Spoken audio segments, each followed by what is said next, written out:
With breadwinning comes a level of pressure that no one explains, especially when it comes to women.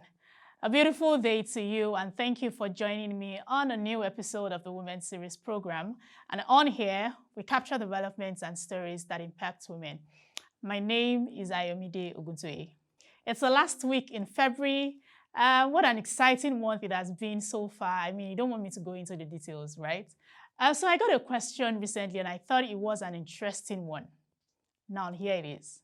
What do you think about the turnout of women becoming breadwinners in their homes? Interesting discourse, right? I thought so too.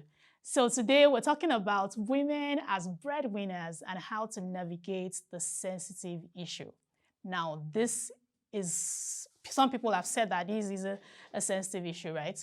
I have a lot to say. I'm sure you do as well. So today, we're going to talk about it and hold on your thoughts while we go on a quick break. Tune in to Web TV Daily to stay up to date and informed on the financial market, personal finance, and more.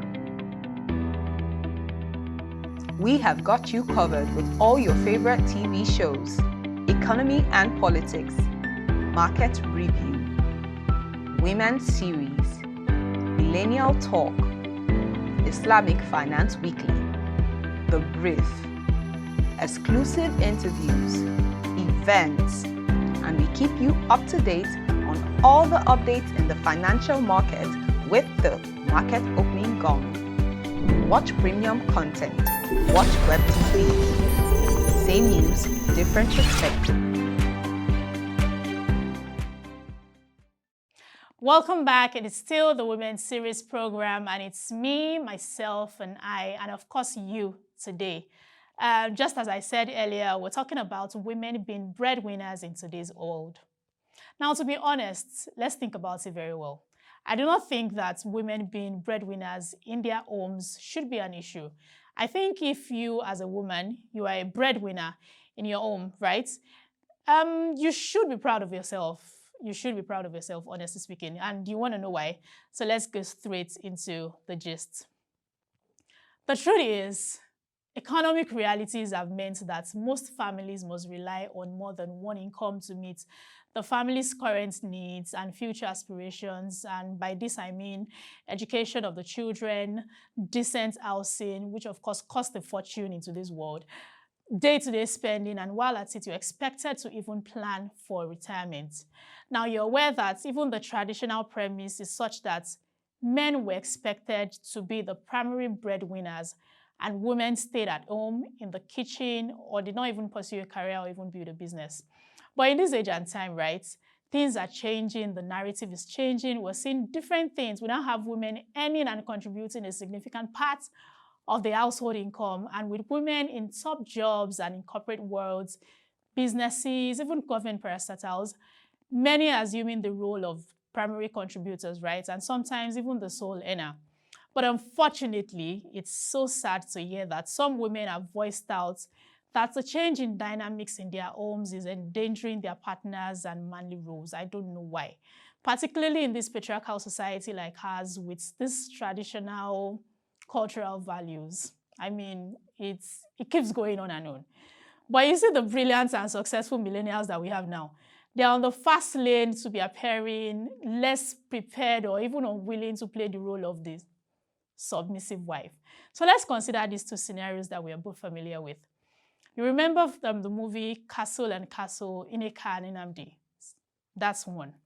Remember from Smart Money Woman, there was Adesuwa and there was Soji. These two families, I mean, the women were the sole earners of the family, and they were doing quite well. They were doing very fine, except for Soji, that was just something else. And there is the other end where we see women who are the sole earners in their family, but eventually try to now start treating their spouses wrongly just because they are the supposed sole earners. My point is, money matters are the leading cause of frictions and discomfort in any relationship, name it whatsoever. And this can be pronounced where the woman or the woman, yes, let's just put it that way, is the primary breadwinner. I still honestly cannot wrap my head around why that should be a problem or why that is even a problem. But unfortunately, that's our reality today. So here's some of my suggestions to navigating the supposed sensitive issue. First should be communication. We say this quite often than not, that communication is key. It is very important. So it is important that you and your spouse are communicating, and while at it, you're warding off so much noise or wherever the noise is coming from, so that you, at least when you know that you even have like a family goal, you're warding off the noise, unnecessary noise. The idea is one is taking care of the bills while the other is probably trying to improve the family's prospects, or by going back to school or learning a skill that can be monetized eventually. Now, another that seems like it is clarifying expectations of each other. It is important that you do this. And while at it, you're maintaining respect and acknowledging that you both are contributing to the marriage, which of course is helping. So probably you are the one going to the office and your spouse is probably taking care of the children or doing one or two things just to help and assist you. So try to consider all of these things and appreciate the non-monetary contributions that your spouse is bringing in. Doesn't really matter who is making the bulk of the money. The most important thing is the money is made, there is money, and the needs are being met. I mean, that's about it. Now, do not listen to third parties. It's important. You know them. You don't need me to mention these people to you. You know the third parties in your relationship. And it's sad that in our society, we kind of are judgmental to women, especially when it comes to financial and professional influence. Expect criticisms from extended families. Expect criticisms from friends. You know what? Just to be on the safer side, just stay clear of such conversations. Now, another one is family decision making. Now, as a woman, the fact that you're making the bulk of the money doesn't mean you should cut off your spouse off the decision making process. The ideal thing to do is you both talk through your major financial decisions. Talk through everything, to be honest. Talk through everything. So by your financial decisions, I mean your debts, your savings, your investment plans, even your children's education fees. It makes the man feel safe, and you're at this point trying to rub his ego, caressing it, and making him feel safe around you. Now, another one is remember that you're not alone. So you, as a breadwinner, wife, or mother, so to say, you might think you are the only one that found yourself in this situation. You are not the only one. Let me just make that crystal clear. There are many more couples in similar situations that have navigated this same issue or situation very well. And they are doing just fine. They are doing excellently well. Very well. As in more than you can even imagine. And you find out that some women even go to the extreme and hand over their entire salary to their husband for him to make all the decisions.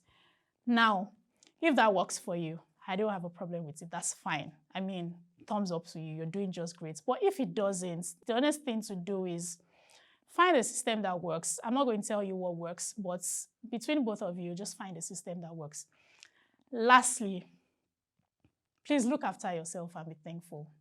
At the end of the day, you must and should be proud of yourself and be thankful at it that you are even able to provide for your loved ones. The income differential should not even damage a relationship. At a time when so many families are struggling for the most basic of necessities, just thank God that at least one of you is earning and you are able to provide. And on that note, I hope I've been able to convince you and not confuse you that women as breadwinners in today's world shouldn't be anybody's headache. I said so.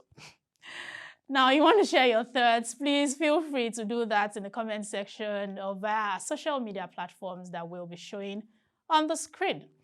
It has been an awesome, very interesting, exciting February.